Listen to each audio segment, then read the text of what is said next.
What is up? Welcome to Every Single Guitars, where the goal of this channel is to review every single guitar ever made. Today I have a unique guitar to review. I say unique because I don't buy this type of guitars ever. I've actually only bought one type of this guitar. But today I have the Loar Archtop guitar model LH-300. So I don't really buy Archtops because it's not really a traditional acoustic per se. Acoustic, they have a sound hole right in the middle. An acoustic is shaped a little bit differently. One of the biggest differences between an Archtop and a acoustic guitar is the F holes on here on the side of the guitars. You know, this guitar, it doesn't have a sound hole in the middle, rather having these F hole shaped slits right on the side. And because of that, an Archtop produces a very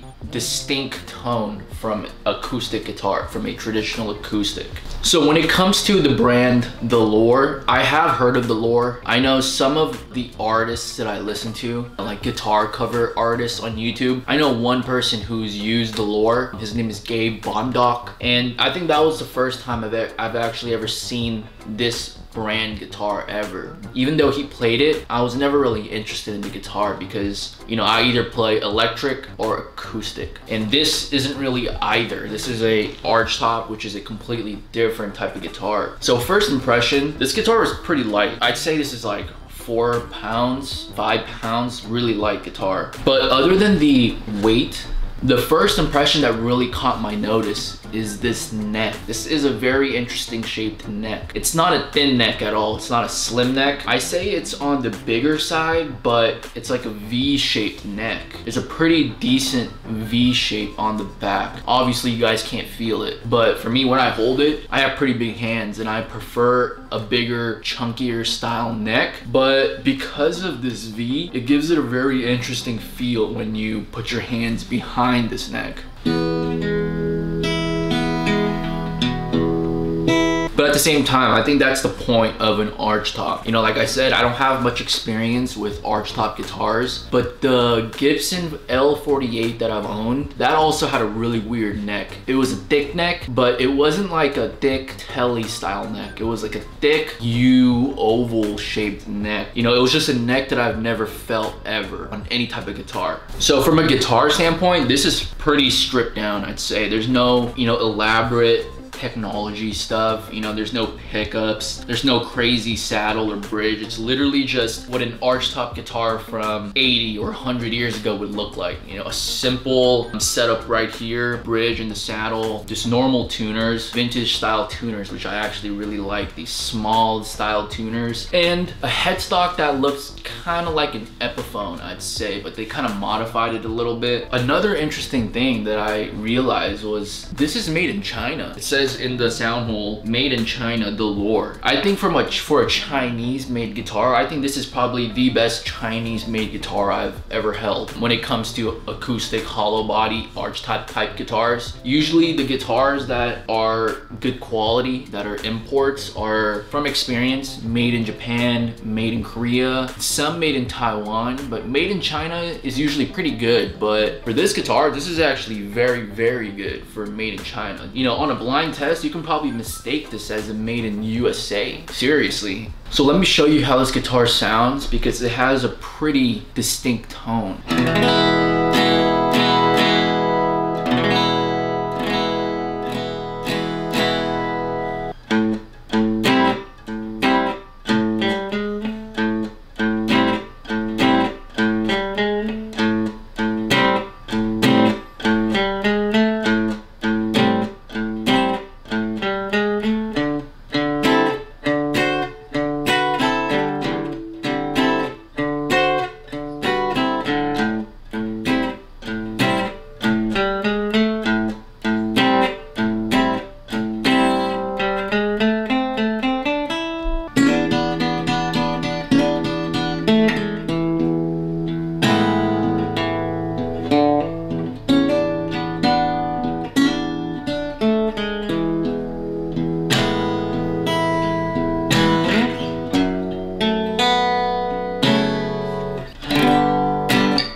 acoustic.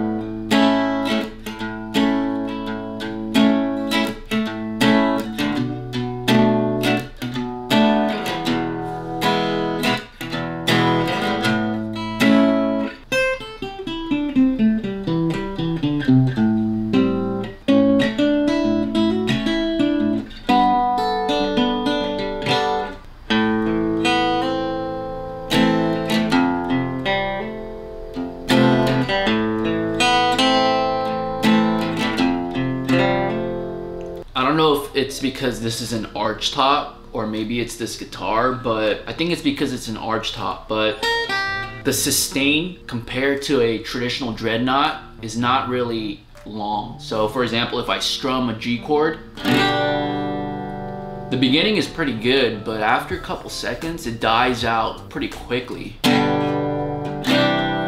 And I think that's because of the F holes. The F holes, since the hole is really small and it's like a straight line-ish slit, the resonance for a chord, when you strum a chord, it dies out pretty quickly. But at the same time, you know, an Archtop is usually a jazz style guitar. You know, I feel like jazz is more, you know, single notes, short, instead of like, you know, a gospel song where it's just like chords. That's like,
so yeah, that's how this guitar sounds. A very interesting, unique, distinct tone an Archtop guitar provides. I'm actually pretty curious how this guitar will sound with a electronic pickup installed, because like I said, the sustain isn't like a acoustic guitar, especially when you strum a chord. It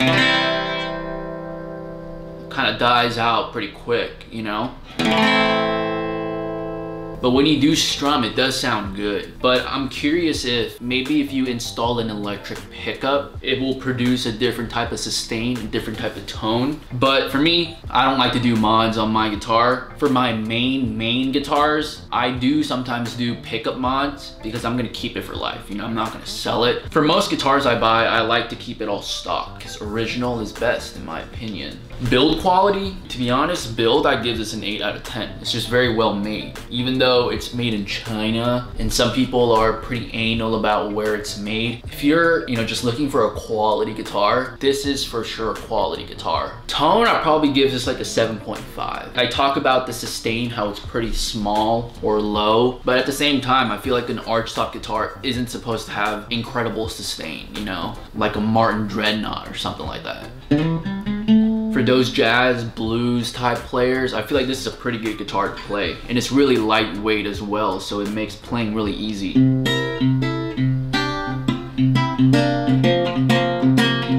Loar LH-300 Black. Pretty good guitar overall, I say. Definitely not a beginner's guitar though.